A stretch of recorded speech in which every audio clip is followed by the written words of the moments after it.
Pagkalipas ng 10 taon mula nang maghiwalay, bumalik ang isang lalaking tagumpay kasama ang bagong asawa upang ipagyabang ang yaman at iparamdam ang pagsisisi sa dating iniwan.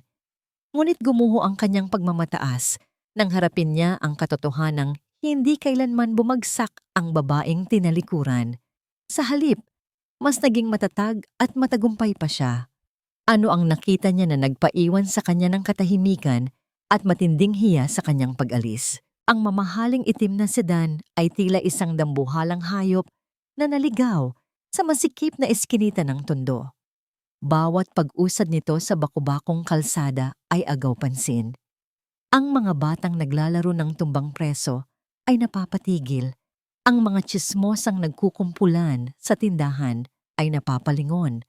At ang mga nakasampay na damit sa bawat bintana ay tila yumuyukod sa pagdaan nito. Sa loob ng sasakyan, ang lamig ng aircon ay hindi sapat para pawiin ang inis sa mukha ni Isabel Suarez. Tinakpan niya ang kanyang ilong ng panyong may burda ng kanyang inisyal. "My God, Marco! I can't believe you lived here!" Reklamo niya. Ang kanyang manipis na boses ay puno ng pagkasuklam. "Can we just get this over with? The smell is making me sick." Amoy isda at kanal. Ngumisi lang si Marco de Leon. Hindi niya sinagot ang asawa. Sa halip, ipinako niya ang kanyang tingin sa labas ng bintana. 10 taon. 10 taon na ang lumipas, ngunit para sa kanya, ang amoy ng tondo ay hindi nagbabago. Amoy ng kahirapan. Amoy ng kabiguan. Amoy ng buhay na buong lakas niyang tinalikuran. Ito ang kahariang minsan niyang tinakasan. At ngayon, binabalikan niya ito, hindi bilang isang alipin, kundi bilang isang hari. Isang hari na handang ipagmalaki ang kanyang korona ng tagumpay. Naalala niya ang huling gabi niya sa lugar na ito, ang maliit na bahay na gawa sa yero at lumang kahoy. Ang kulob na kwarto kung saan nagsisiksikan ang kanilang mga pangarap. O mas tamang sabihing ang mga pangarap niya. Naalala niya ang mukha ni Celeste, puno ng pagtitiwala, habang nangangako siyang aalis para maghanap ng mas magandang buhay para sa kanila. Isang matamis na kasinungalingan. "I bet your ex-wife is selling fish at the market now, right?" Muling sabi ni Isabel na sinubukang pagaanin ang kanyang pakiramdam. "Or maybe she married some tricycle driver?" Isang bahagyang ngiti ang sumilay sa labi ni Marco. "Something like that," mahina niyang sagot. Iyon mismo ang imaheng nabubuo sa kanyang isip sa loob ng 10 taon. Si Celeste, payat, losyang, sunog sa araw. Ang dating ganda nito ay siguradong nilamon na ng hirap at pagod. At ang anak nila, marahil ay isa na ring batang kalye, marungis at walang pinag-aralan. Masakit, oo. Pero para kay Marco, iyon ang katotohanang kailangan niyang makita. Iyon ang magpapatunay na tama ang naging desisyon niya, na ang pag-iwan sa kanila ay isang sakripisyong kinakailangan para maabot niya kung nasaan man siya ngayon. Isang vice president ng isang malaking korporasyon, may-ari ng magarang sasakyan, at may asawang bata, at maganda na tila isang porselana. "We're here," anunsyo ng driver. Napatingin si Marco sa lugar kung saan dating nakatayo ang kanilang dampa. Ngunit natigilan siya. Napalitan ng pagtataka ang kanyang pagmamataas. Nawala na ang lumang bahay. Sa kinatatayuan nito, isang gusaling may 3 palapag, malinis ang pintura, at may modernong disenyo ang nakatayo. Sa ibaba nito, isang pinto na gawa sa salamin, ang paulit-ulit na bumubukas at sumasara para sa mga customer na pumapasok at lumalabas. Maliwanag ang mga ilaw sa loob, puno ng mga paninda ang mga estante. At sa itaas ng lahat, isang malaking signboard ang nakasulat sa kulay berde at puti. Celeste Mart. Nanlamig ang mga kamay ni Marco. Ang tibok ng kanyang puso ay biglang bumilis. Ano to? Halos pabulong niyang tanong sa sarili. Anong nangyari dito? Hindi makapaniwala si Isabel. Wait, is this it?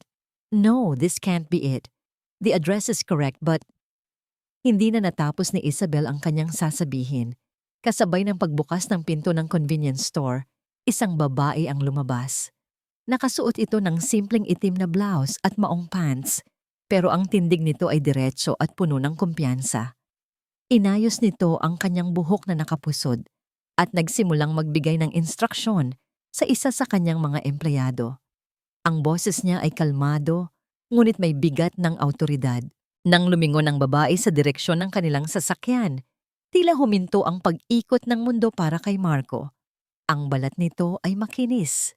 Ang mukha nito ay hindi nagpapakita ng bakas ng paghihirap, bagkus ay may serenidad at lakas. Hindi ito ang babaeng inaasahan niyang makita. Ito ay isang estrangherang may pamilyar na mukha. Ang mukha ng babaeng iniwan niya sa gitna ng kahirapan. Ang mukha ng babaeng inakala niyang matagal ng durog at talunan. Isang pangalan lang ang namutawi sa kanyang mga labi. Isang bulong na puno ng pagkabigla at hindi maipaliwanag na takot. Celeste. May kung anong kakaiba sa itim na sasakyang yon. Napansin ito ni Celeste kanina pa. Hindi ito ordinaryong sasakyan na napapadaan lang sa kanilang eskinita. Masyadong bago, masyadong makintab, masyadong malinis para sa tondo. Nakaparada ito sa tapat, tila isang itim na panter na tahimik na nagmamasid sa kanyang teritoryo. Pero ibinaliwala niya lang ito. Marami siyang kailangang asikasuhin. Ang mga bagong dating na delivery, ang schedule ng mga tauhan niya para sa susunod na linggo, ang papalapit na recital ni Angela. Wala siyang oras para sa mga misteryosong sasakyan. Ma'am Celeste, dumating na po yung order nating mga ice cream, sabi ni Liza, isa sa kanyang mga staff.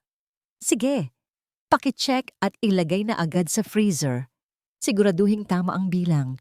Sagot ni Celeste, ang kanyang atensyon ay nasa listahan na hawak niya. Sa isang iglap, tila humangin ng malamig sa kabila ng init ng hapon. Naramdaman niyang may mga matang nakatitig sa kanya. Dahan-dahan niyang itinaas ang kanyang tingin mula sa papel. At doon, nakita niya sila. Isang lalaki at isang babae, papalabas mula sa itim na sasakyan. Sa loob ng isang segundo, tila napipi ang buong tondo. Nawala ang ingay ng mga nagtatakbuhang bata, ang sigaw ng mga nagtitinda, ang tunog ng mga dumadaang tricycle. Ang tanging narinig ni Celeste ay ang malakas na pagkabog ng sarili niyang dibdib. 10 taon. 10 taon ng pawis, luha, at walang tulog na mga gabi. 10 taon ng pagbuo sa kanyang sarili mula sa pagkawasak. At sa isang iglap, ang multo ng kahapon ay nakatayo sa kanyang harapan. Buhay na buhay, si Marco.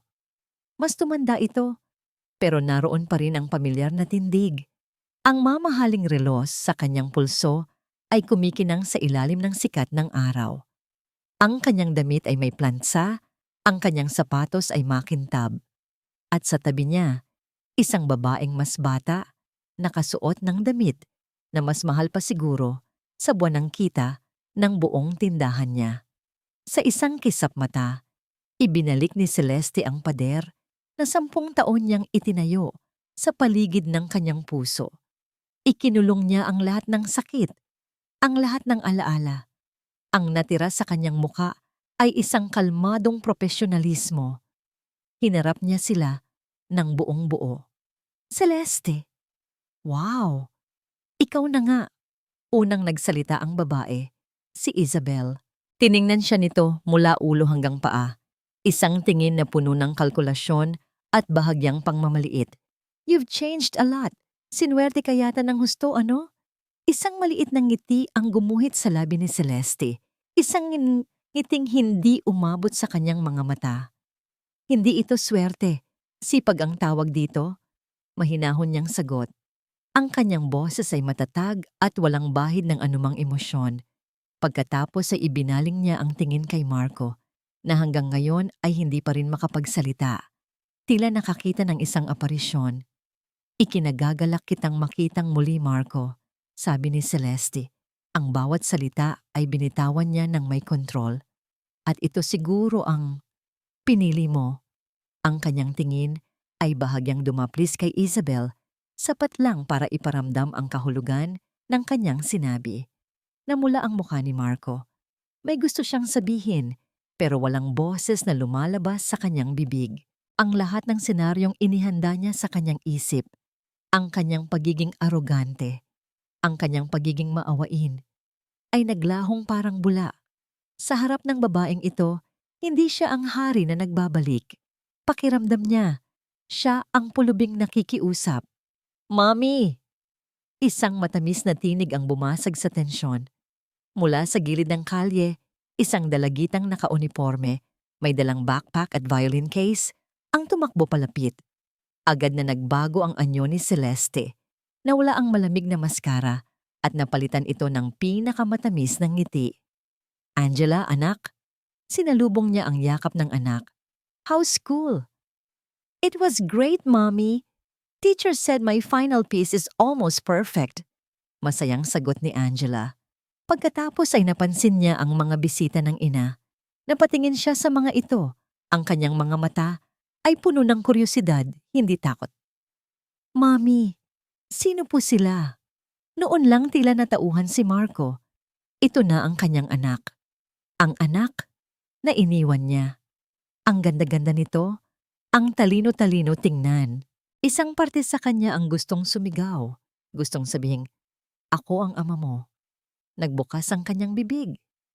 Ako ang matagal nang kakilala ni Mommy, anak. Malumanay, ngunit madiin na putol ni Celeste sa anumang sasabihin ni Marco. Hinaplos niya ang buhok ng anak. Ang kanyang buong atensyon ay nakatuon na lamang dito. Hindi na niya muling sinulyapan pa ang dalawang bisita. Ang mensahe ay malinaw. Tapos na ang usapan.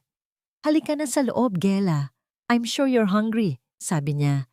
At akay-akay na ang anak papasok ng tindahan, patungo sa pinto na papasok sa kanilang tahanan sa itaas.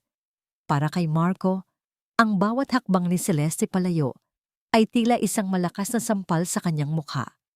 Isang sampal na hindi pisikal, pero mas malalim ang kirot. Hindi man lang siya pinagalitan, hindi siya sinigawan, hindi siya sinumbatan. Mas masahol pa roon. Trinato siya ni Celeste na parang hangin, isang estranghero, isang anino mula sa nakaraan na hindi na mahalaga. Naiwan siyang nakatayo roon. Kasama si Isabel na ngayon ay hindi na makapagsalita sa sobrang inis. Ang hari ng tondo ay bumalik sa kanyang kaharian, hindi para pagtawanan ang pagbagsak ng kanyang reyna, kundi para lamang matuklasan na ang reyna ay hindi kailanman yumuko. Sa katunayan, nagtayo na ito ng sarili niyang palasyo, at sa palasyong yon, siya ay wala ng lugar. Ang katahimikan sa loob ng sasakyan, pabalik ay halos nakakabingi.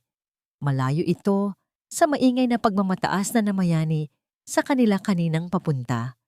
Ngayon, ang hangin ay mabigat, puno ng mga hindi masabing salita at ng mapait na lasa ng katotohanan. Si Marco ay nakatitig lamang sa labas, ngunit wala siyang tunay na nakikita. Ang mga naglalakihang gusali ng Makati na kanilang dinadaanan ay tila mga anino lamang sa kanyang paningin. Ang tanging malinaw sa kanyang isip ay ang mukha ni Celeste, kalmado, matatag, at ganap na estranghero. At ang mukha ni Angela, inosente, masaya, at may mga matang katulad na katulad ng sa kanya. I can't believe her! The nerve! Biglang basag ni Isabel sa katahimikan. Ang boses niya ay nanggagalaiti. Sino siya sa inaakala niya? To treat us like that? After all, you're still the father of her child. Dapat ay magpasalamat pa siya at binalikan mo siya. Hindi kumibo si Marco. At ang lugar na yon, my God, Marco, napahiya ako. Para tayong mga tanga na nakatayo doon habang tinalikuran niya lang tayo. She did that on purpose, para ipamukha sa atin na successful na siya. Patuloy lang sa pag-rant si Isabel, ngunit para kay Marco, ang mga salita niya ay tila ugong na lamang ng bubuyog. Wala siyang marinig kundi ang paulit-ulit na pag-ulit sa kanyang isipan nang huling sinabi ni Celeste, "Matagal nang kakilala ni Mommy, anak." Kakilala lang. Isang kakilala. Ganoon na lamang siya. "Marco, are you even listening to me?" Sigaw ni Isabel, puno ng frustrasyon. Doon na tila napuno si Marco. Sa isang iglap, ang lahat ng pagkabigla, pagkadismaya, at kahihiyan ay nagsama-sama at naging isang matalim na salita. "Isabel, tumahimik ka." Sabi niya. Ang kanyang boses ay malamig at mababa, ngunit may bigat na hindi pa kailanman narinig ng kanyang asawa. Natigilan si Isabel, ang kanyang bibig ay bahagyang nakabukas. Hindi pa siya kailanman ginanoon ni Marco. Ang natitirang biyahe ay ginugol sa isang mas matinding katahimikan. Pagdating nila sa kanilang mansyon sa isang eksklusibong subdibisyon, agad na bumaba si Marco. Hindi na niya hinintay pa si Isabel. Ang bawat hakbang niya sa sahig na gawa sa Italian marble ay umaling-awngaw sa malawak at walang buhay na pasilyo. Ang mga mamahaling painting sa dingding at ang mga eleganteng muebles ay tila nangungutya sa kanya. Ito ang ipinalit niya sa tondo. Ang isang malamig at tahimik na palasyo kung saan ang tanging maririnig mo ay ang sarili mong pag-iisa. Pumasok siya sa kanyang study, isang silid na puno ng mga libro at mga tropeyo ng kanyang tagumpay, at nilak ang pinto. Hindi niya kayang tingnan si Isabel. Hindi niya kayang harapin ang sarili niya. Umupo siya sa kanyang mamahaling leather na upuan at ipinikit ang kanyang mga mata. Ngunit sa dilim ng kanyang isipan, ang mga imahe ay lalong lumilinaw. Si Celeste, si Angela, ang Celeste Mart. Paano? Paano nangyari ang lahat ng yun? Ang babaeng iniwan niyang halos walang-wala. Paanong nakapagtayo ng isang negosyong tila napakatagumpay? Saan siya kumuha ng puhunan? Sino ang tumulong sa kanya? Ang mga tanong ay bumabayo sa kanyang ulo, at ang hindi pagkakaalam sa mga sagot ay unti-unti siyang binabaliw. Hindi na ito tungkol sa pagmamataas. Ito ay naging isang obsesyon, isang pangangailangang malaman ang kwento ng 10 taon na nawala sa kanya. Kinuha niya ang kanyang telepono at nag-dial ng isang numero mula sa kanyang pribadong contact list. "Ramos!" Sagot ng boses sa kabilang linya. "Ramos, it's Marco De Leon," diretsong sabi ni Marco. "I have a job for you. Confidential." "Of course, sir. What do you need?" "I need information on a woman. Celeste Reyes." Ibinigay niya ang address sa tondo. "I want to know everything. Her business, how she started it, her finances, her relationships for the past 10 years. Everything. I want the report yesterday." "Consider it done, sir." Pagkababa ng tawag, hindi pa rin mapakali si Marco. Ang isang private investigator ay kikilos, pero matatatagalan pa yon. Ang kanyang pagkainip ay hindi makapaghintay. Binuksan niya ang kanyang laptop. Sa una ay nag-alinlangan siya. Anong hahanapin niya? Pero itinulak siya ng isang hindi maipaliwanag na puwersa. Nanginginig ang kanyang mga daliri habang tinatype niya ang mga salita sa search bar. Angela Reyes Tondo. Ilang sandali lang, lumabas ang mga resulta. Karamihan ay mga social media profile ng iba't ibang tao. Ngunit isang link mula sa isang lokal na online news site ang nakaagaw ng kanyang pansin. Ang headline, "Tondo's Piano Prodigy, Angela Reyes secures spot in National Music Competition Finals." Kinilabutan si Marco. Dahan-dahan niyang niklik ang link. Bumungad sa kanya ang isang litrato ni Angela, nakangiti habang nakaupo sa harap ng isang grand piano. Ang ngiting iyon, ang kumpiyansa sa kanyang mga mata, iyon ang anak niya. Binasa niya ang artikulo. Inilalarawan nito ang talento ni Angela, ang kanyang dedikasyon at ang kanyang pangarap. Bawat salita ay tila isang suntok sa kanyang sikmura. Ang anak, na inakala niyang lumaki sa hirap, ay isang henyo. Isang bituin na malapit, ng magniningning, At habang papalapit siya sa dulo ng artikulo, isang pangungusap ang halos makapagpatigil sa kanyang paghinga. Ang taunang kompetisyon ay buong pusong itinaguyod ng isa sa mga nangungunang kumpanya sa bansa, ang De Leon Corporation. Ang korporasyon kung saan siya ang vice president. Ang korporasyon ng kanilang pamilya. Napatitig si Marco sa screen. Ang kanyang mukha ay namumutla. Ang mundo ay biglang lumiit. Ang nakaraan na buong akala niya ay naibaon na niya ay hindi lang nagbabalik. Ito ay nasa harapan niya, naghihintay at nakatakda silang magbanggaan. Okay ka lang talaga, Mami? Tanong ni Angela habang sabay silang naghahapunan. Ito na ang pangatlong beses na tinanong niya iyon mula nang umalis ang kanilang mga bisita. Ngumiti si Celeste, isang ngiting pinilit niyang gawing pinakanatural at pinakamaaliwalas. Oo naman anak, bakit mo naman natanong? Pagod lang siguro si Mami sa buong araw. Tumango si Angela, pero ang mga mata nito ay nanatiling mapanuri. Matalino ang kanyang anak. Alam niyang may nararamdaman itong kakaiba. Pero para sa kapakanan ni Angela, isinara ni Celeste ang baul ng kanyang damdamin. Ipinagpatuloy niya ang pagkain, nakipagkwentuhan tungkol sa eskwela, sa mga kaibigan nito at sa nalalapit na kompetisyon. Ginawa niya ang lahat para maging normal ang gabing iyon. Inasikaso niya ang kanyang anak, tinulungan ito sa homework at hinalikan sa noo bago ito matulog. Ngunit nang mag-isa na lamang siya sa kanyang silid, sa katahimikan ng gabi, na tanging ang mahinang ugong ng aircon ang kanyang naririnig. Ang mga pader na buong araw niyang itinayo ay unti-unting gumuho. Umupo siya sa gilid ng kanyang kama at ang mga alaala na 10 taon niyang pilit kinakalimutan ay bumalik.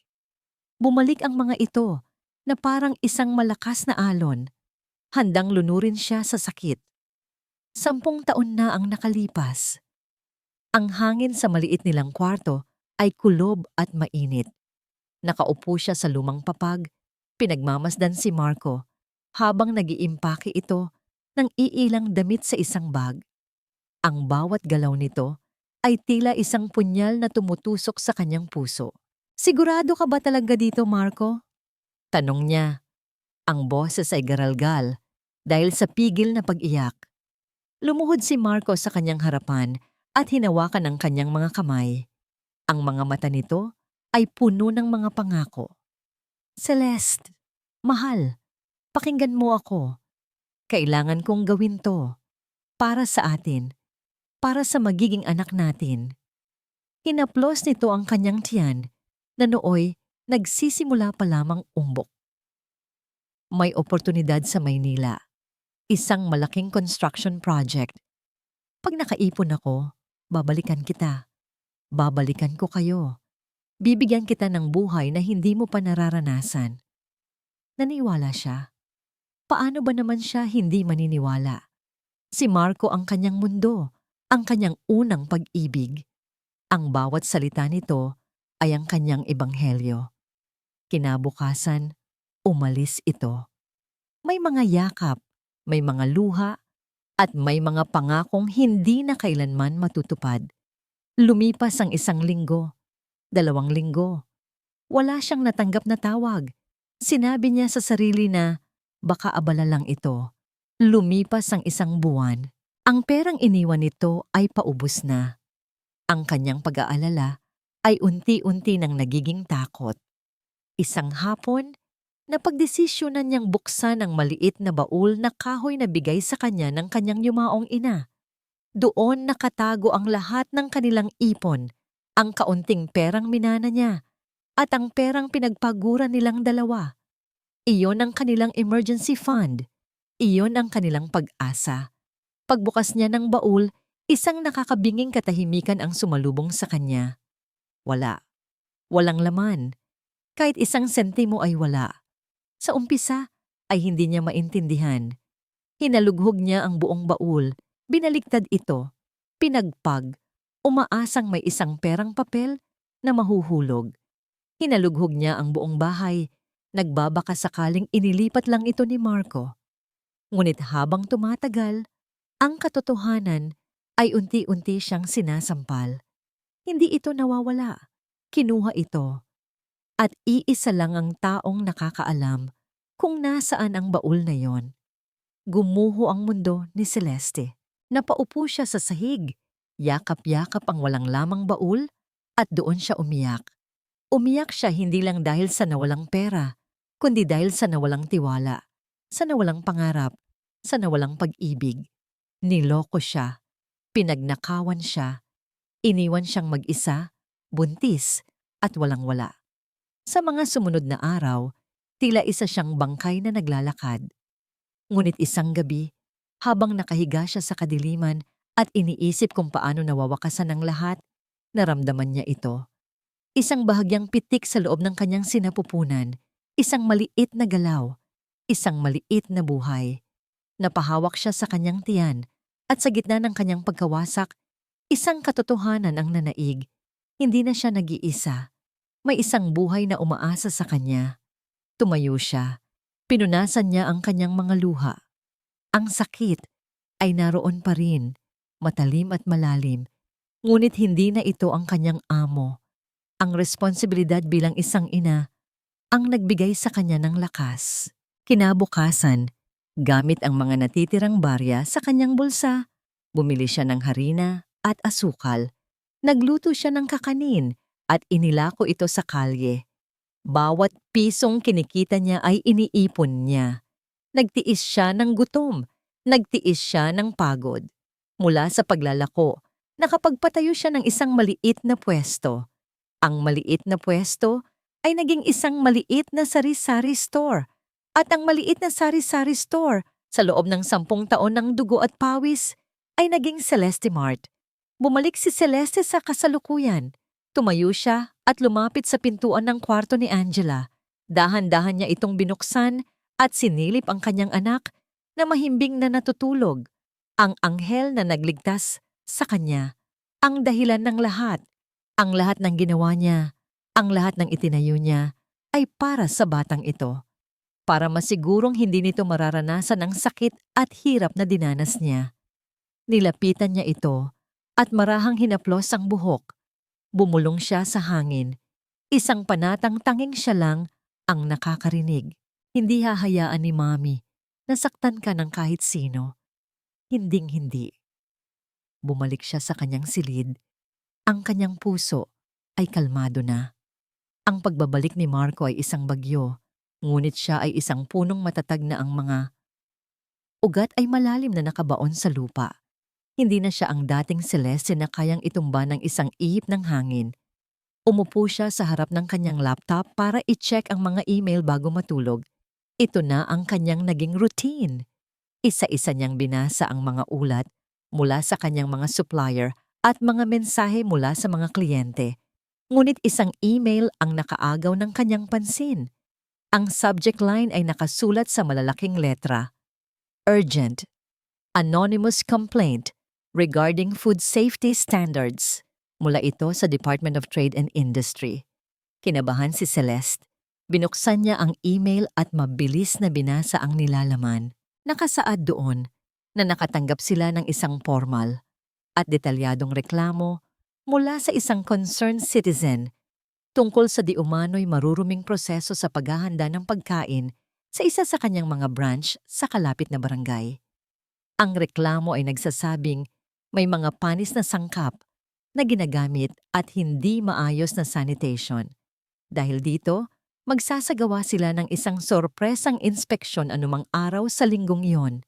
Napatitig si Celeste sa screen. Imposible. Kilala niya ang kanyang mga tauhan. Mahigpit siya sa kalinisan at kalidad. Bawat branch ng Celeste Mart ay sumusunod sa pinakamataas na pamantayan. Alam niyang malinis ang kanyang konsensya at ang kanyang negosyo. Pero ang isang reklamong tulad nito, totoo man o hindi, ay maaaring makasira sa pangalang 10 taon niyang pinaghirapan. Hindi niya mapigilang isipin. Ang tiempo, ang biglaang paglitaw ni Marco, at ngayon, ang biglaang reklamong ito. Maaari kayang Nagkataon lang? O may isang taong sadyang gustong sirain ang mundong itinayo niya? Sa mismong sandaling nagbabalik ang multo ng kanyang nakaraan, isang malamig na kaba ang gumapang sa kanyang dibdib. Hindi ito ordinaryong problema sa negosyo. Pakiramdam niya, ito ay simula pa lamang ng isang bagong laban. May nagbago kay Marco. Napansin ito ni Isabel sa mga araw na sumunod sa kanilang pagdalaw sa tondo. Ang kanyang asawa, na dati laging abala sa pagpapayaman, ay naging isang taong hindi niya nakilala. Palagi itong malalim ang iniisip, nakatitig sa kawalan.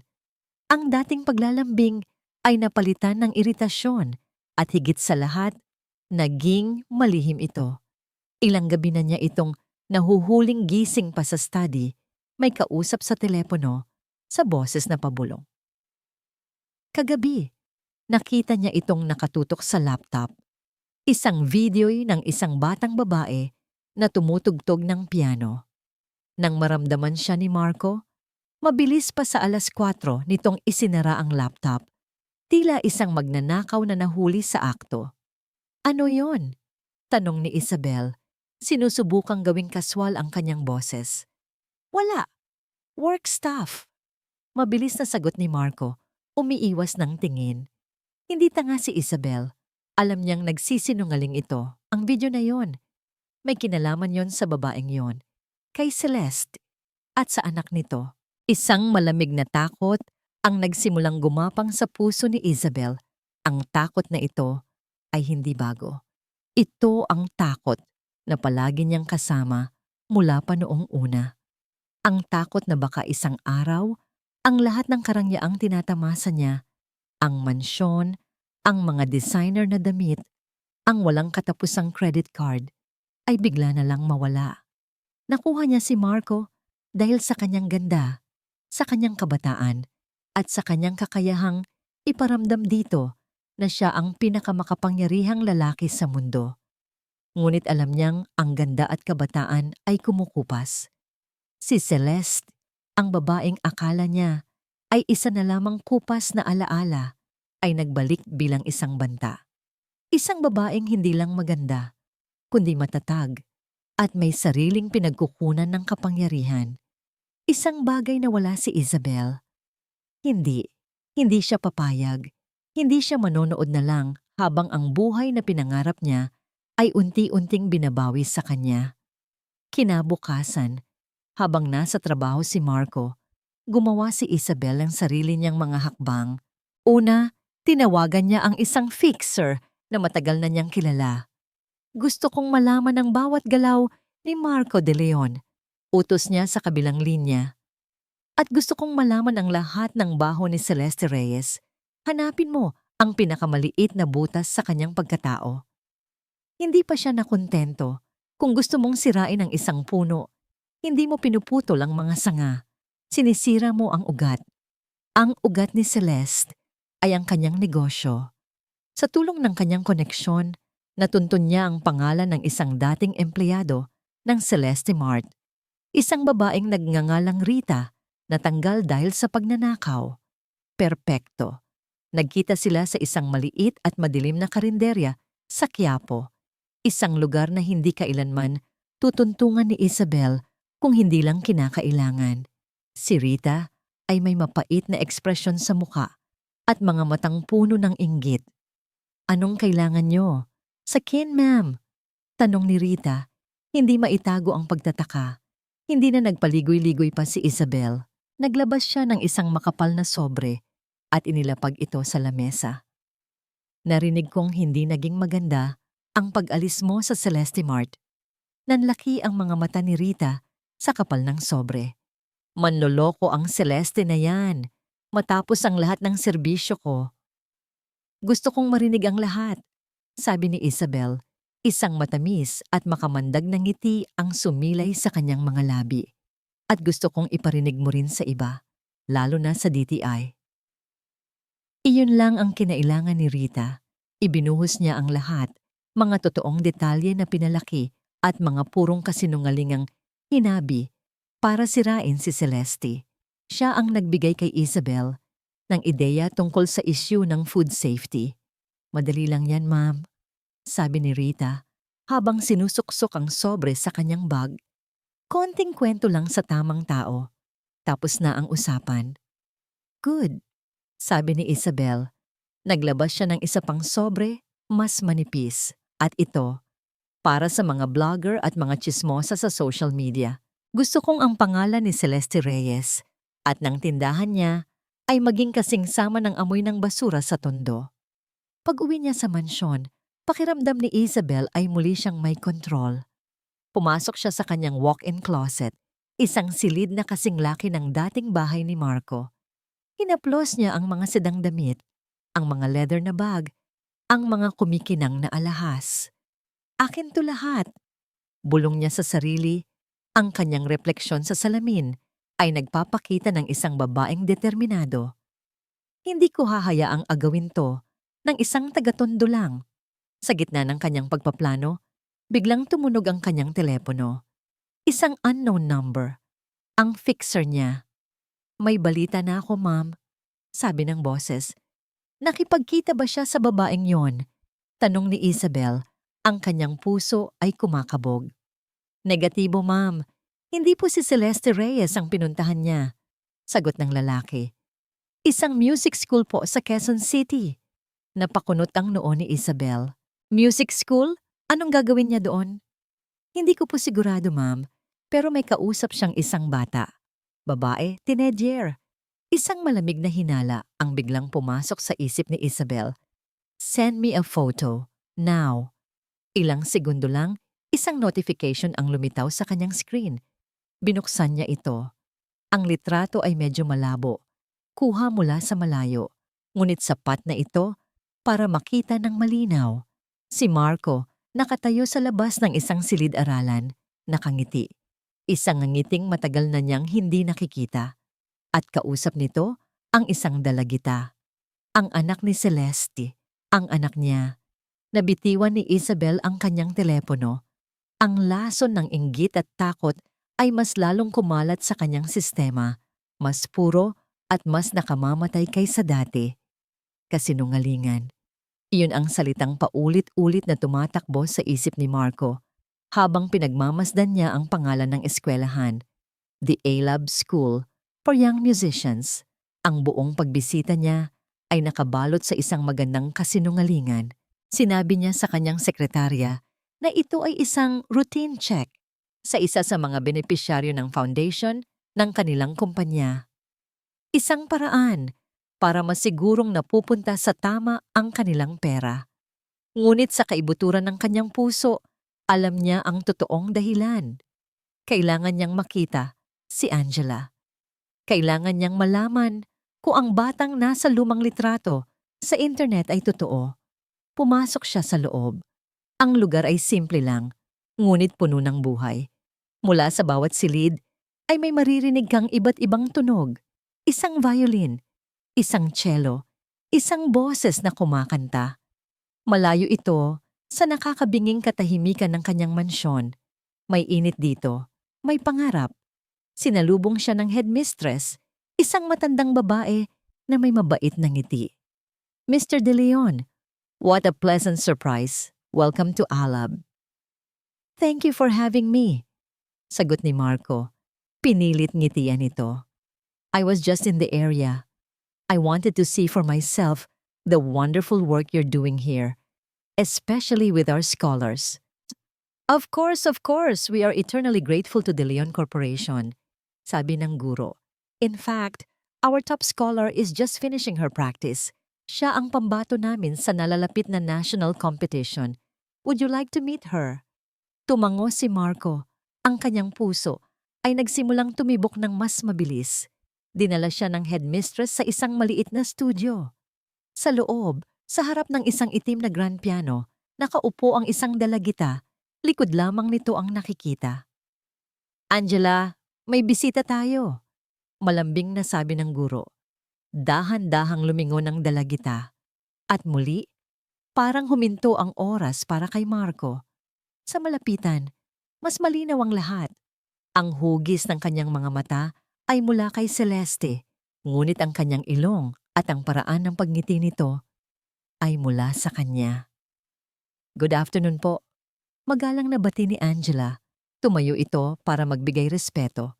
Halatang profesional at sanay humarap sa mga nakakatanda. Angela, this is Mr. Marco De Leon from De Leon Corporation, the main sponsor of your competition. Pagpapakilala ng headmistress.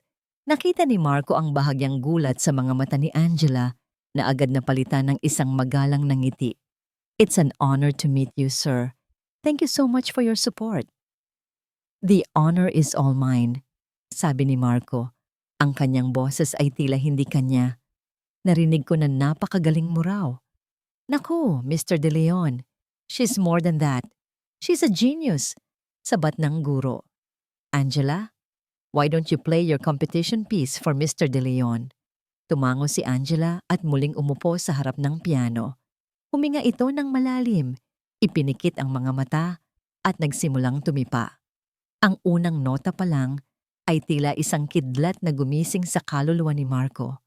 Ang musika ay hindi lang basta tunog. Ito ay isang kwento. Nagsimula ito ng malungkot at mabagal, tila naglalarawan ng isang madilim at mahirap na paglalakbay.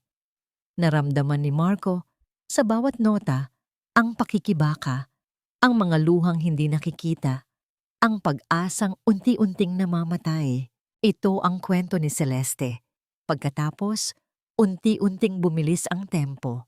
Ang musika ay naging puno ng determinasyon. Naging isang awit ng paglaban. Tila isang maliit na binhi na pilit sumisibol mula sa bitak-bitak na lupa. Ito ang kwento ng pagtayo ni Celeste mula sa abo. At sa huli, ang musika ay umabot sa kasukdulan, isang malakas, maningning at matagumpay na himig. Isang deklarasyon ng kalayaan at tagumpay, isang awit ng reyna na hindi kailanman yumuko. Nang matapos ang huling nota, ang katahimikan sa silid ay mabigat. Nakatingin lang si Marco sa mga daliri ni Angela. Hindi makapaniwala sa narinig. Ang batang ito, ang anak niya, ay hindi lang tumutugtog. Nagsasalaysay ito gamit ang musika.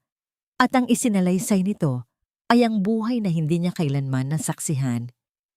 That was, nagsimula si Marco, ngunit walang salitang sapat. Beautiful. Ngumiti si Angela, isang ngiting nahihiya. Nagpaalam na ang headmistress para bigyan sila ng kaunting privacy. Naiwan silang dalawa. Matagal ka na bang tumutugtog? Tanong ni Marco. Sinubukang magsimula ng usapan. Since I was 6 po, Mommy saved up a lot just to buy me a small keyboard back then. May kinuha si Marco mula sa kanyang briefcase. Isang maliit na regalo. Isang lumang libro ng mga piyesa ng isang hindi kilalang kompositor. I saw this in an old bookshop. I thought a true musician would appreciate it. Nanlaki ang mga mata ni Angela. Wow! This is a rare collection. Paano niyo po? Thank you po. Thank you so much. Ang tuwa sa kanyang muka ay puro at totoo. At sa isang saglit, naramdaman ni Marco ang isang bagay na hindi pa niya naramdaman kailanman.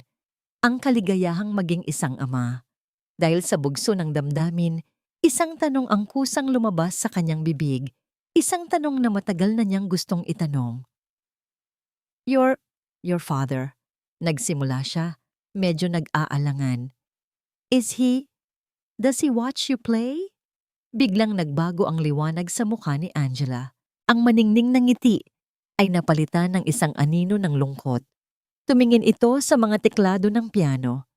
I've never met him po, mahina niyang sagot. Sabi ni Mommy, pumunta daw po siya sa isang malayong lugar. Ang bawat salita ay parang isang karayom na tumusok sa puso ni Marco. Isang malayong lugar. Hindi siya pumunta sa isang malayong lugar. Iniwan niya sila. Tinakbuhan niya sila. Naramdaman niya ang sakit, ang pagsisisi, ang bigat ng 10 taon ng kanyang pagkukulang. Ang lalaking mayaman at makapangyarihan ay biglang naramdamang siya na ang pinakamahirap at pinakakawalang kwentang tao sa buong mundo. Nagpaalam siya agad. Hindi na makayanan ang bigat ng kanyang nararamdaman. Habang naglalakad siya pabalik sa kanyang sasakyan, tila ba'y ang bigat ng buong mundo ay nasa kanyang mga balikat. Pagpasok niya sa kotse, bago pa man niya masabi sa driver na umalis na, tumunog ang kanyang telepono. Ang sekretarya niya. "Sir Marco," sabi ng boses sa kabilang linya. "Tumawag po ang opisina ng chairman. May desisyon na po sila."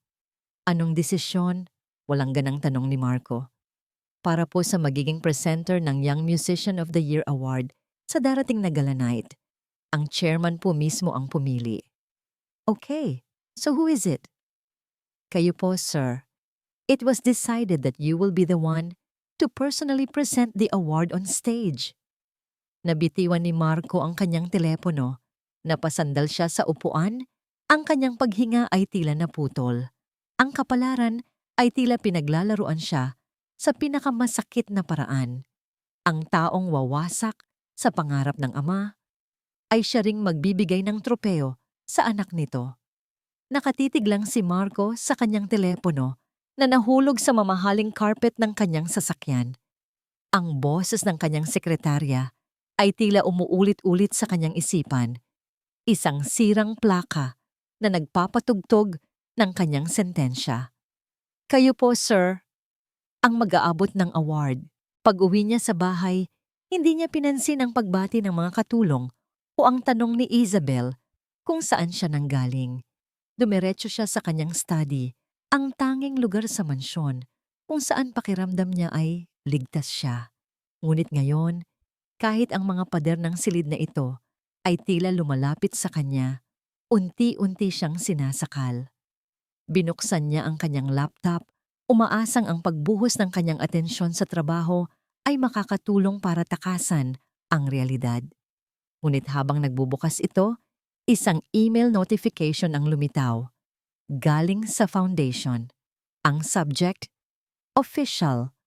Announcement of the Young Musician of the Year winner. Nanginginig ang kanyang kamay habang ginagalaw ang mouse papunta sa email. Isang pag-click at bumungad sa kanya ang opisyal na dokumento, kumpleto sa letterhead ng De Leon Corporation. At sa gitna ng pahina, nakalimbag sa malinaw at hindi maikakailang mga letra, ang pangalan, Angela Reyes. Parang binuhusan ng malamig na tubig si Marco. Hindi na ito sabi-sabi, hindi na ito usap-usapan. Ito na ang katotohanan, nakasulat sa itim at puti. Ang kapalaran ay hindi lang kumakatok sa kanyang pinto. Sinisipa na nito ito para wasakin. Paano niya gagawin ito?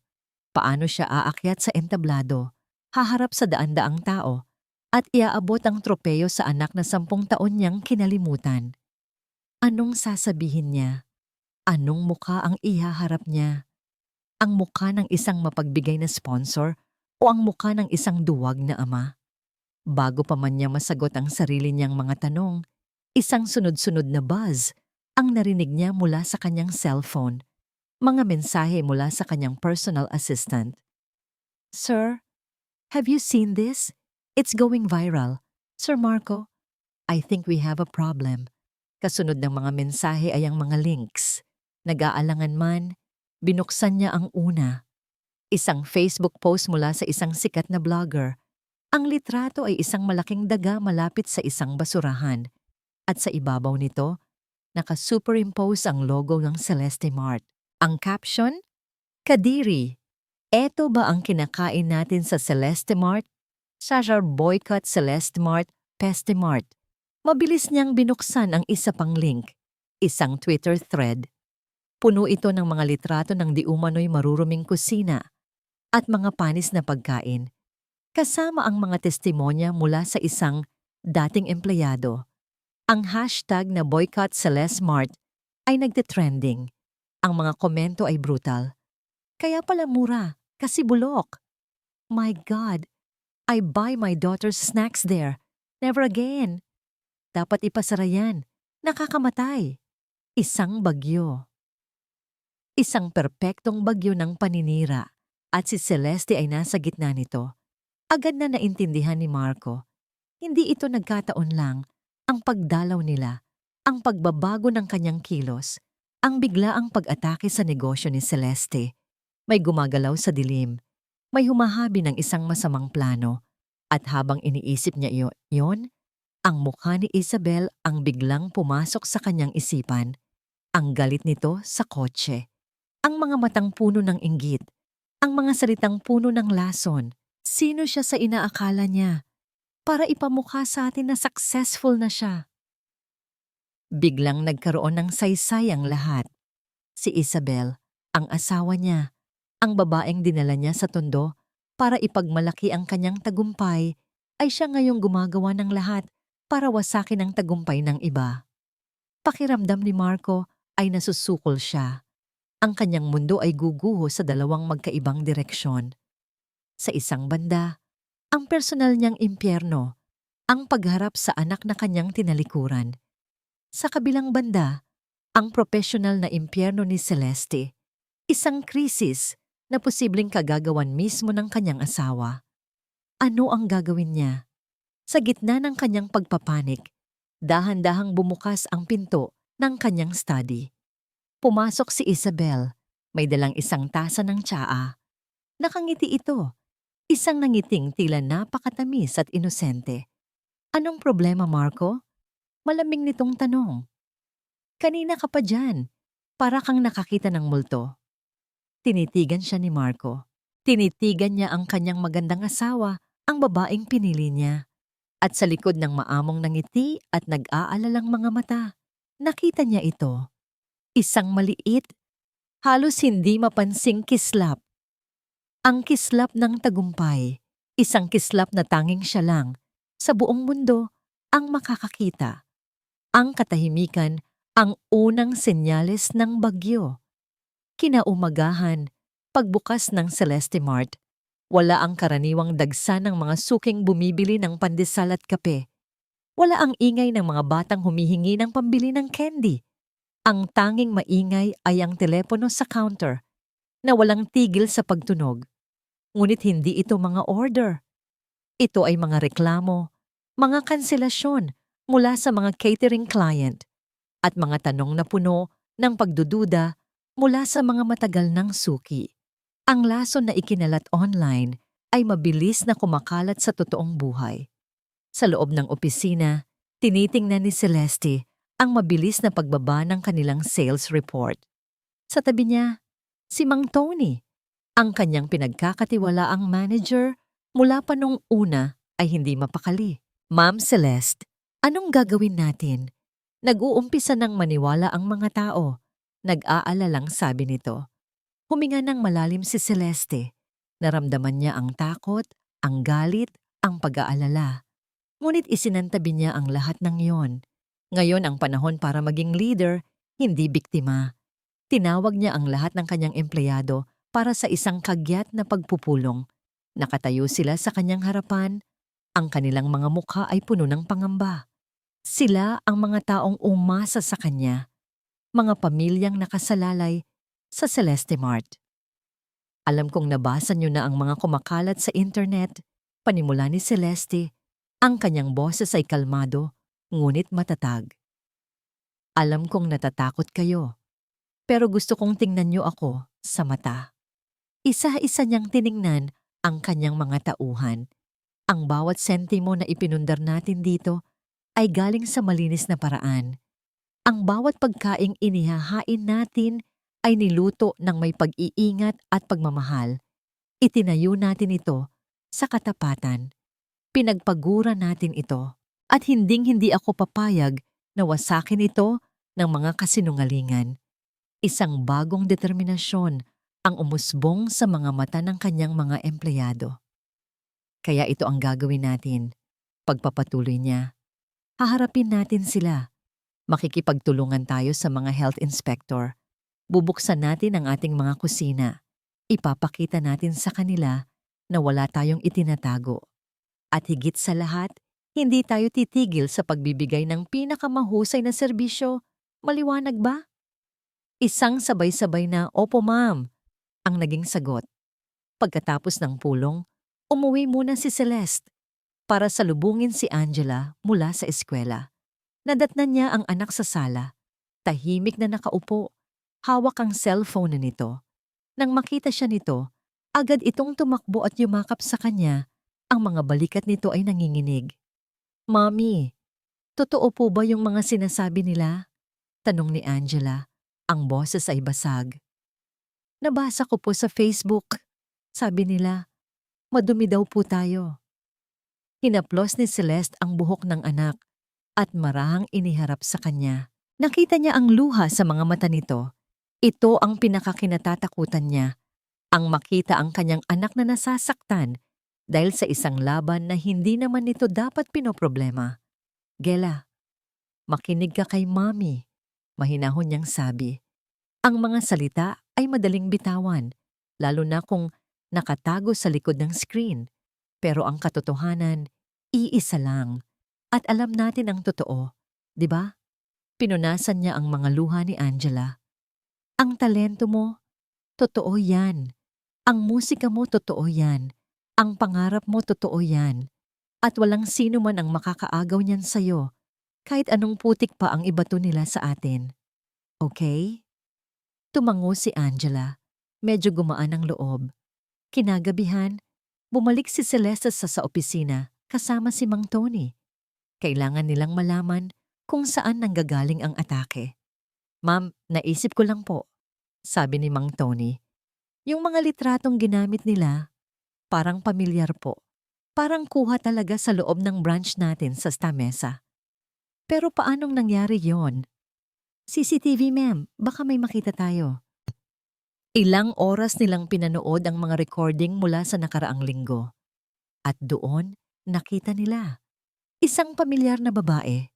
Si Rita, ang empleyadong tinanggal niya, na palihim na kinukuhanan ng litrato ang mga sulok ng kusina. Ngunit hindi lang yon. May nakita silang isang eksena na mas nakakabahala. Sa labas ng tindahan, kinakausap ni Rita ang isang lalaking naka-hoodie at may iniaabot itong sobre. Hindi nila makita ang mukha ng lalaki, ngunit malinaw na may nag-utos kay Rita. Habang nakatitig si Celeste sa grainy na imahe sa screen, isang malamig na pakiramdam ang bumalot sa kanya. Ang biglaang paglitaw ni Marco. Ang mapanuring tingin ng asawa nito. At ngayon, isang planadong pag-atake sa kanyang negosyo. Hindi ito nagkataon lang. Sa gitna ng kanyang malalim na pag-iisip, biglang tumunog ang kanyang telepono. Isang unknown number. Nag-aalangan man, sinagot niya ito. "Hello, is this Miss Celeste Reyes?" Tanong ng isang formal na boses ng lalaki. "Yes, speaking. This is Attorney Sandoval, Legal Counsel for the National Music Competition Committee." Pagpapakilala ng lalaki. Ang puso ni Celeste ay biglang kumabog ng mabilis. "I'm calling regarding one of our finalists, Miss Angela Reyes." "Yes, is there a problem?" Nagkaroon ng bahagyang pag-aatubili sa kabilang linya. "Well, Miss Reyes, the committee has received a formal anonymous complaint. It raises certain concerns regarding your daughter's family background and questions her eligibility under our foundation's charter.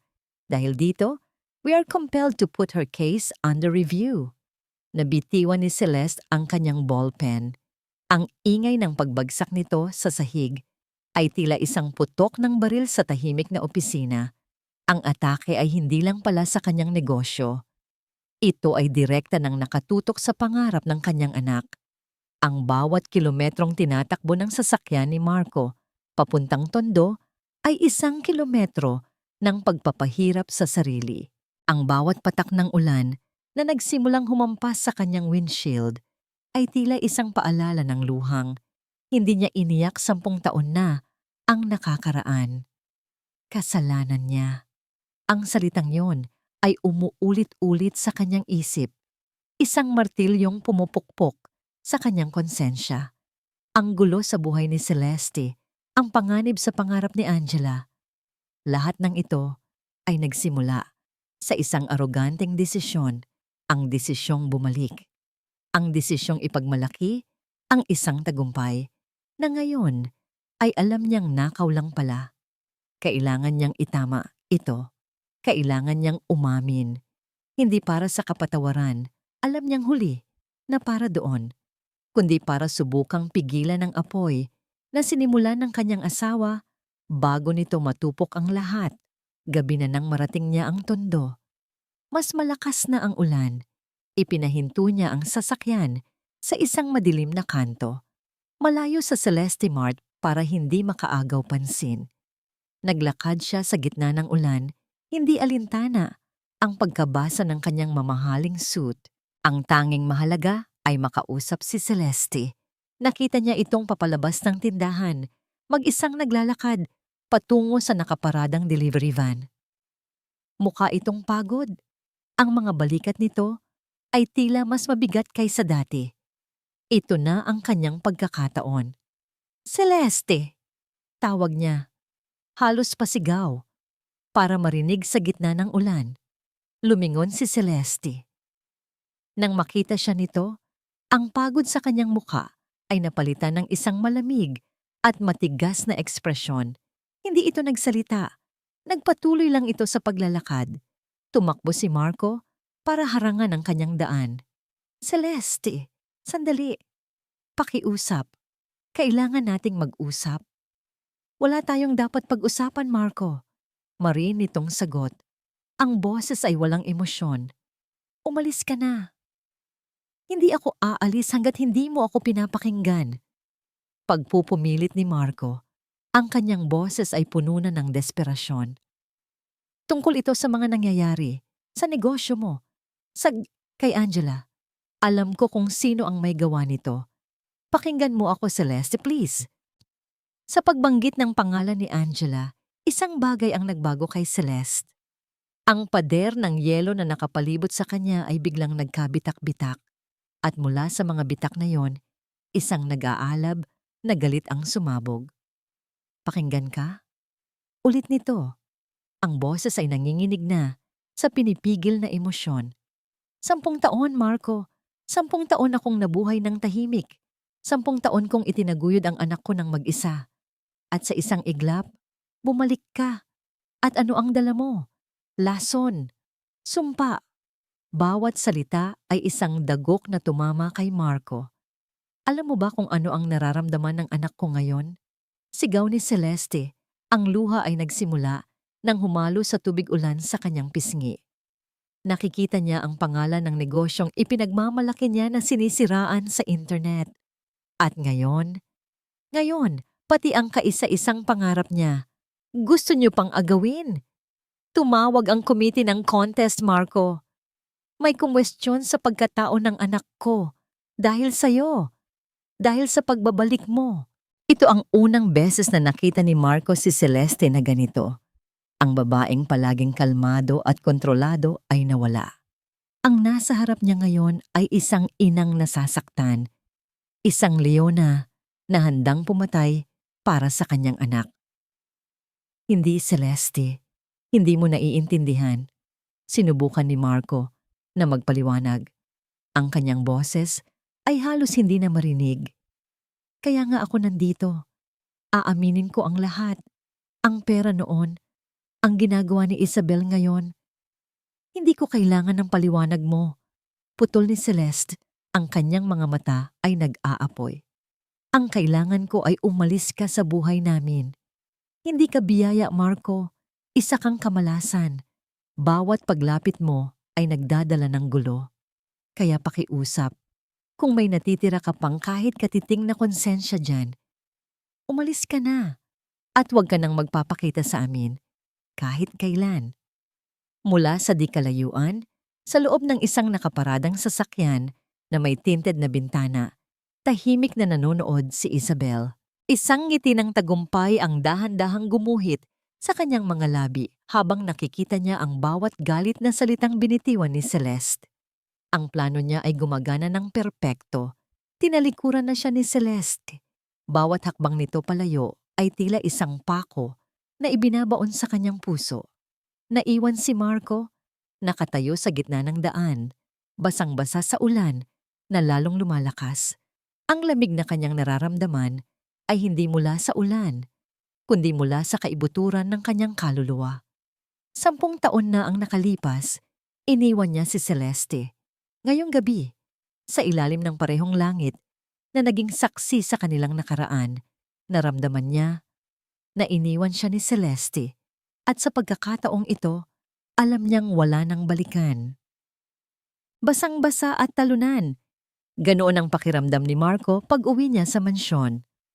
Ang bawat patak ng tubig na pumipiga mula sa kanyang damit ay tila isang patak ng kanyang nawalang dignidad.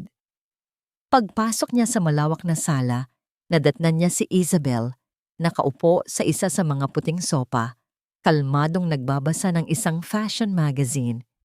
Tila ba'y wala itong kamalay-malay sa bagyong nagaganap sa labas at sa loob niya.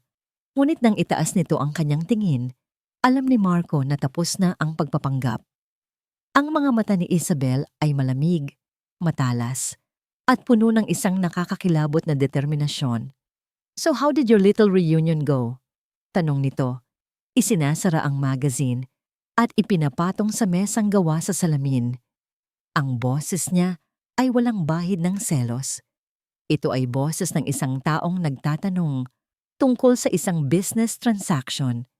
Hindi sumagot si Marco. Dumiretso siya sa minibar para magsalin ng alak. Kailangan niya ito. "Nakita ko kayo." Pagpapatuloy ni Isabel, tumatayo at dahan-dahang lumalapit sa kanya. "Nakita ko kung paano kanya ipinagtabuyan na parang isang basang aso. Masakit ba, Marco? Na kahit anong yaman mo, para sa kanya, basura ka pa rin?" Hinarap siya ni Marco. Ang kanyang mga mata ay nag-aapoy sa galit. "Bakit mo ginagawa to, Belle? Bakit mo kailangang idamay ang anak niya?" Isang mapait na tawa ang kumawala kay Isabel. "Anak niya? O anak ninyo? Marco, hindi ako tanga. Sa tingin mo ba hindi ko napapansin? Ang mga pabulong mong tawag, ang pagpunta mo sa music school na, yon. Pinoprotektahan ko lang kung ano ang sa akin. Sa'yo? Wala kang pag-aari dito, Belle. Pati ako." "Talaga ba?" Hamon ni Isabel. Dumiretso ito sa isang drawer sa ilalim ng bar at may kinuha mula roon. Isang brown na envelope. Inihagis niya ito sa ibabaw ng bar counter. "Buksan mo." Nanginginig ang kamay ni Marco habang binubuksan ang envelope. Sa loob, mga kopya ng dokumento, mga bank statement, isang deed of sale, mga pirma. Ang mga ito ang ebidensya ng isang malaking transaksyon na ginawa niya 5 taon na ang nakakaraan.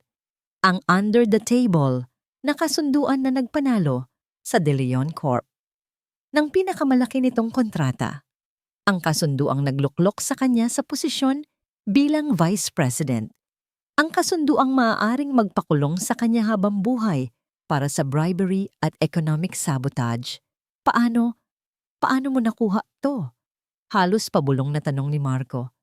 "Hindi na yan mahalaga." Sagot ni Isabel, ang kanyang boses ay kasing talim ng patalim.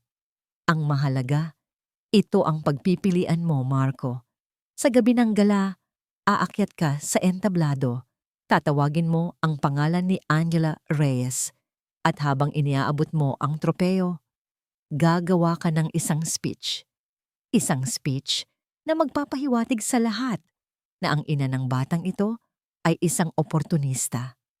Isang babaeng ginamit ang anak para lang makalapit muli sa'yo. Sisirain mo ang reputasyon niya sa harap ng lahat." "Hindi ko gagawin yan," mariing sabi ni Marco. "Kung hindi," sabi ni Isabel, kinabukasan, ang envelope na ito ay nasa lamesa na ng Department of Justice at lahat ng ito, ikinumpas niya ang kanyang kamay sa buong mansyon. "Lahat ng pinaghirapan mo, mawawala at makukulong ka, Marco, habang buhay." Tinitigan ni Marco ang kanyang asawa at ang nakita niya ay isang ganap na estranghera. Ang babaeng minahal niya o inakala niyang minahal niya ay isang ahas. At ngayon, ang kamandag nito ay nakatutok na sa kanya. Wala siyang pagpipilian. Anumang daan ang kanyang piliin, parehong patungo sa impyerno. Nakatayo si Celeste sa labas ng kwarto ni Angela. Pinagmamasdan ng kanyang anak sa siwang ng pinto. Nakaupo ito sa harap ng keyboard, ngunit hindi ito tumutugtog. Ang mga daliri nito ay nakapatong lang sa mga teklado at ang mga mata nito ay nakatitig sa kawalan. Ang tawag mula sa abogado ng komite ay tila isang bombang sumabog sa kanilang tahimik na buhay. Under review. Concerns regarding family background.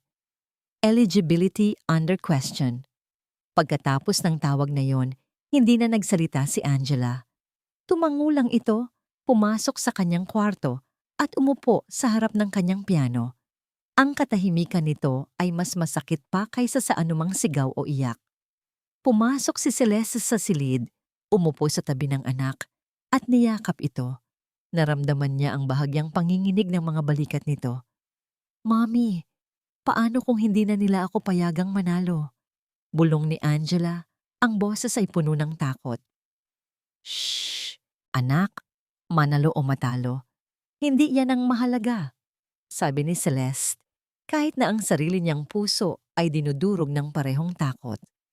"Ang mahalaga, ibigay mo ang lahat ng iyong makakaya. Iparinig mo sa kanila kung sino ka." Ngunit sa kanyang isipan, nararamdaman niya ang kabaliktaran. Mahalaga ito. Ito ang pangarap ni Angela. Ang pangarap na binuo nila mula sa mga kakarampot na kita sa paglalako ng kakanin.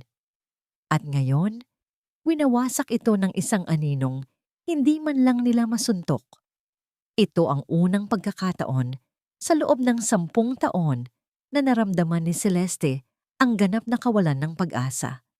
Ang pakiramdam na kahit anong sipag, kahit anong katatagan, may mga laban pa ring hindi niya kayang ipanalo.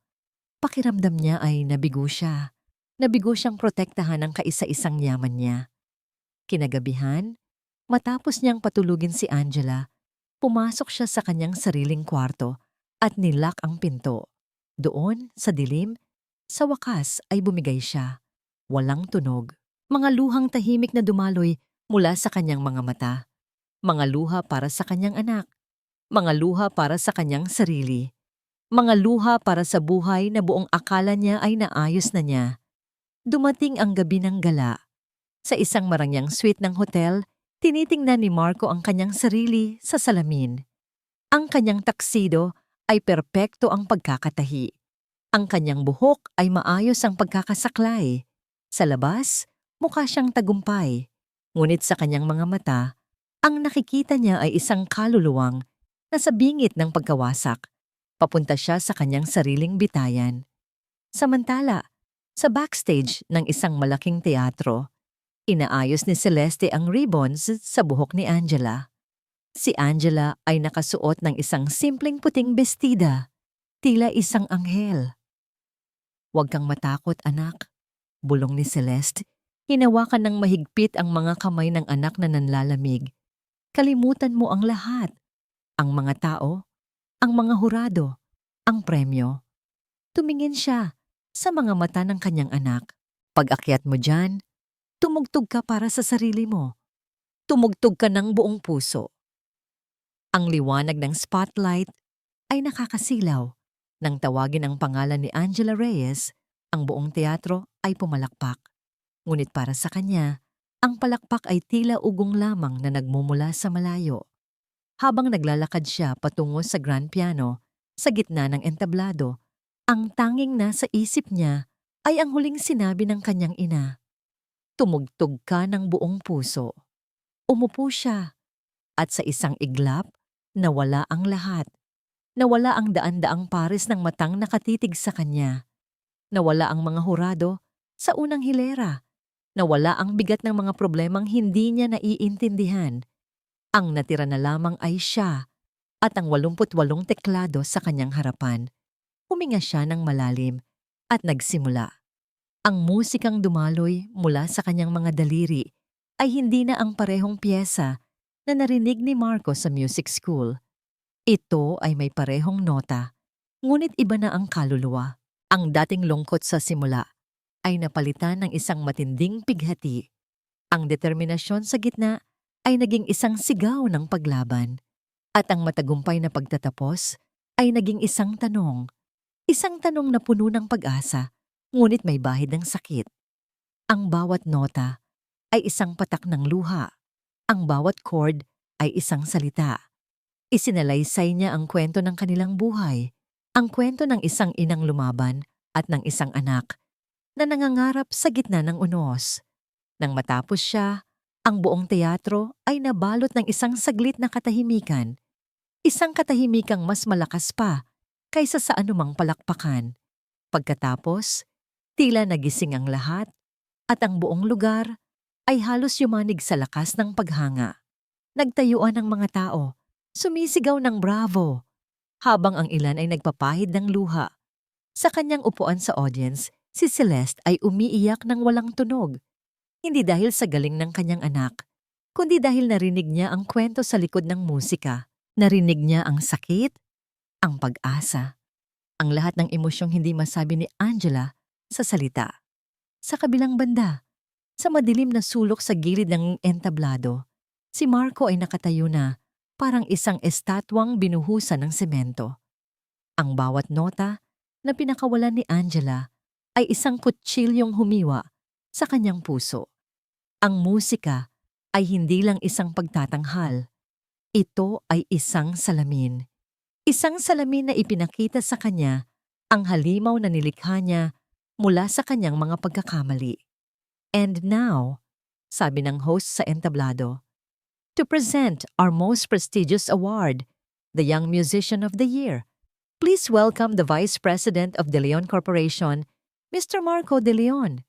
Parang naglalakad sa panaginip si Marco paakyat sa entablado. Ang palakpakan ay para sa kanya, ngunit pakiramdam niya ay mga bato ang ibinabato sa kanya. Hawak niya ang isang magandang tropeo na gawa sa kristal, ngunit sa kanyang mga kamay, ito ay tila 1,000,000 tonelada ang bigat. Nakatayo na si Angela sa kanyang tabi. Ang mukha ay puno ng pag-asa at kaba. Sa audience, nakita niya ang mga mata ni Celeste, nakatitig sa kanya, isang tingin na nagtatanong. At sa VIP section, nakita niya si Isabel, nakangiti. Isang nangiting nagpapaalala sa kanya ng kanilang kasunduan, ng kanyang sentensya. Lumapit si Marco sa mikropono. Ito na. Ang sandali ng katotohanan. Huminga siya ng malalim. Tumingin siya sa nakahandang speech sa teleprompter. Ngunit hindi ang mga salitang yon ang nakita niya. Ang nakita niya ay ang mukha ni Celeste. 10 taon na ang nakakaraan. Puno ng tiwala. Ang mukha ni Angela sa music school. Puno ng pangarap. Good evening, panimula niya. Ang kanyang boses ay bahagyang nanginginig. We are here tonight to celebrate talent, to celebrate dreams. Tumingin siya sa tropeo na hawak niya. Ang tropeong ito ay simbolo ng tagumpay. Isang tagumpay na pinaghirapan, na pinagpaguran. Bigla siyang tumigil. Ibinaling niya ang kanyang tingin mula sa audience at tumitig ng diretso kay Angela, ang kanyang anak, ang kanyang dugo. At sa sandaling iyon, isang bagay sa loob niya ang nabali. Ang pader ng kasinungalingan, ng takot, ng pagmamataas, lahat ay gumuho. Pero ang tagumpay, minsan ay may kaakibat na kasinungalingan. Pagpapatuloy niya, hindi na binabasa ang script. Ang buong teatro ay biglang tumahimik. Ang mukha ni Isabel sa audience ay biglang nanigas. Ang nanalo ng parangal na ito ngayong gabi? Tumingin siya sa audience, hinanap ang mga mata ni Celeste. Ay, ang anak ko. Si Angela Reyes, ang anak na tinalikuran at iniwan ko 10 taon na ang nakakaraan. Isang kolektibong paghinga ng gulat ang maririnig sa buong teatro. Si Angela ay napatingin sa kanya. Ang kanyang mga mata ay nanlalaki sa pagkalito. Si Celeste ay napatayo, hindi makapaniwala sa kanyang naririnig. Hindi pa tapos si Marco. Ngayong nasimulan na niya, ibubuhos na niya ang lahat. Ang De Leon Corporation, ang kumpanyang kinakatawan ko, ay itinayo sa pundasyon ng tagumpay. Sabi niya, ang kanyang boses ay lumalakas, puno ng sakit at pagsisisi. Ang sarili kong tagumpay ay itinayo sa pundasyon ng isang kasinungalingan, sa pundasyon ng isang pagnanakaw.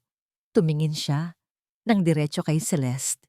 Celeste, ang perang nawala sa'yo, 10 taon na ang nakalipas.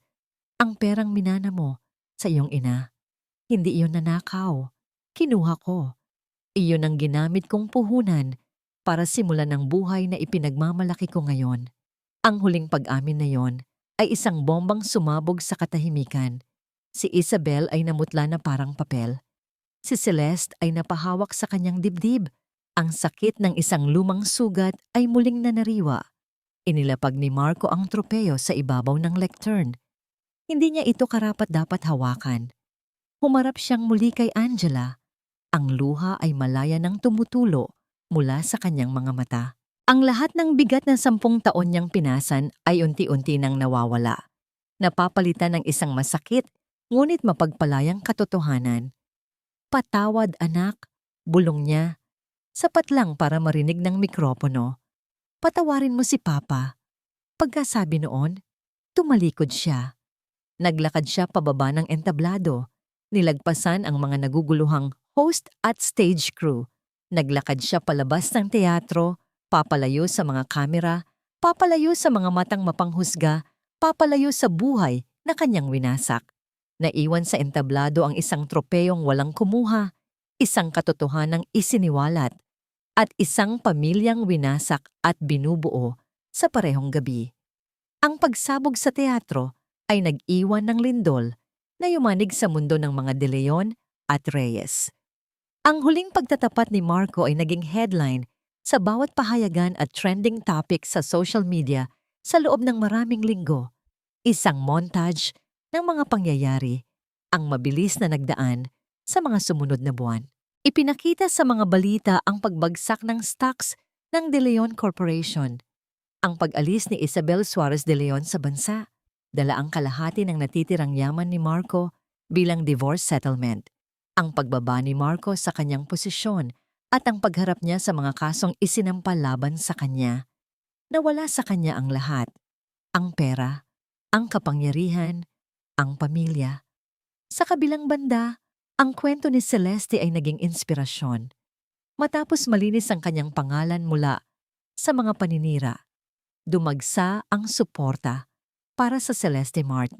Ang publiko, na naantig sa kanyang kwento ng katatagan, ay ginawa siyang simbolo ng lakas ng isang babae. Dumami ang kanyang mga branch. Ang negosyong itinayo niya mula sa abo ay naging isang maliit na imperyo. Ngunit ang mga tagumpay na yon ay tila walang kulay dahil sa kanilang tahanan sa Tondo, may isang sugat na kailangan pang maghilom. Isang hapon, ilang buwan matapos ang gabi ng gala, nadatnan ni Celeste si Angela sa kanilang sala. Nakaupo ito sa harap ng lumang keyboard, ang pinakaunang instrumentong ibinigay niya rito. Anak, bakit yan ang gamit mo? Tanong ni Celeste. Nandyan naman ang piano mo. Tumingin si Angela sa ina. Isang nangiting matamlay ang nasa kanyang labi. Naalala ko lang po, Mami. Dito po nagsimula ang lahat, di ba? Umupo si Celeste sa tabi niya. Alam niya ang nasa isip ng anak. Mula ng gabing iyon, hindi na nila pinag-usapan ang tungkol kay Marco. Ngunit ang presensya nito, ang katotohanan ng kanyang pag-iral, ay isang aninong laging naroon. Galit ka ba sa kanya? Mahinang tanong ni Celeste. Umiling si Angela. Hindi po. Hindi ko po alam. Tumingin ito sa kanyang mga kamay. Naiintindihan ko po kung bakit galit kayo. Pero hindi ko po maintindihan kung paano ko siya kamumuhuyan. Hindi ko naman po siya kilala. Niyakap ni Celeste ang anak. Sa mga salitang iyon, naintindihan niya ang lahat.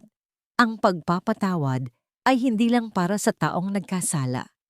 Ito ay para rin sa sarili, para makalaya. Iyon ay isang bagay na sabay nating aalamin, anak. Bulong ni Celeste. Makalipas ang ilang buwan, isang maaraw na Sabado. Sa isang maliit na community center sa puso ng Tondo, ang dating bakanteng lote sa tabi ng Celeste Mart. Masayang nagtuturo si Angela ng mga basic piano lessons sa mga bata. Ito ang kanyang proyekto. Isang paraan para ibahagi ang biyayang natanggap niya. Tumingin si Celeste mula sa bintana ng kanyang opisina. Ang puso niya ay puno ng pagmamalaki. Sa di kalayuan, sa kabilang kalsada, isang lalaki ang tahimik na nakatayo sa ilalim ng isang puno. Simple lang ang kanyang kasuotan. Isang puting t-shirt at pantalong maong. Mas payat siya ngayon. May mga guhit na ng pagod sa kanyang mukha. Ngunit ang kanyang mga mata ay may bagong kapayapaan. Si Marco. Hindi siya lumalapit. Nananatili lang siyang nanonood mula sa malayo. Tila isang anino na kontento nang masilayan ang liwanag na hindi na niya maaaring maging parte. Naramdaman ni Celeste ang kanyang presensya.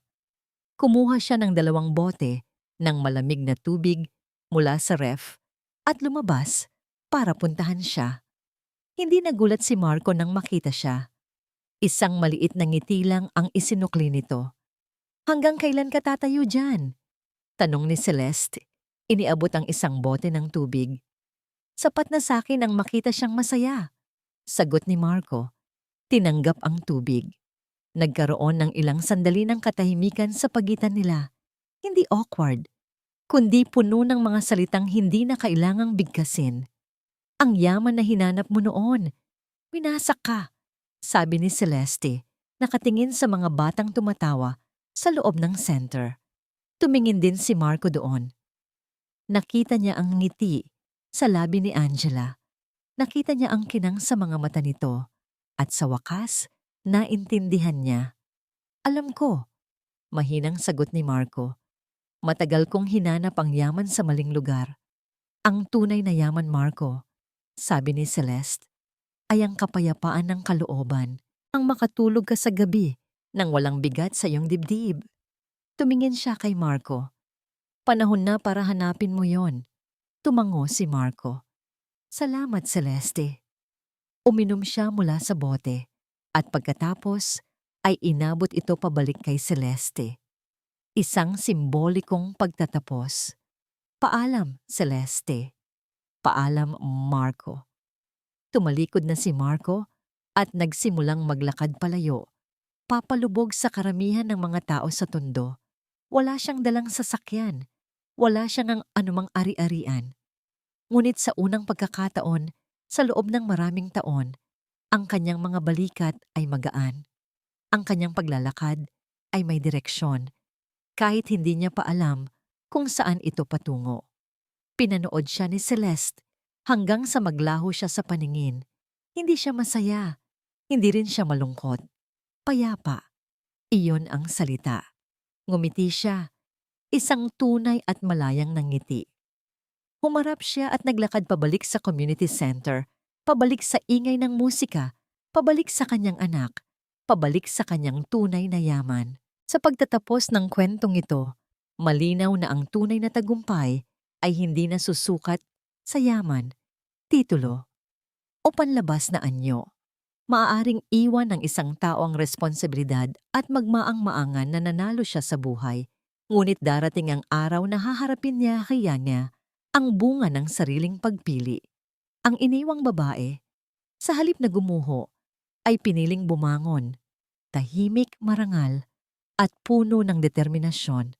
At ang batang lumaki sa kakulangan ng ama ay naging patunay na ang tamang pagpapalaki at pagmamahal ay mas mahalaga kaysa presensya ng isang taong walang paninindigan.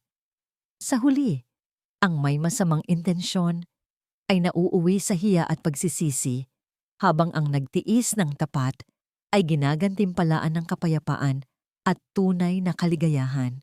Para sa inyo na nakikinig ngayon, ano ang pananaw ninyo sa ganitong uri ng muling paghaharap matapos ang maraming taon?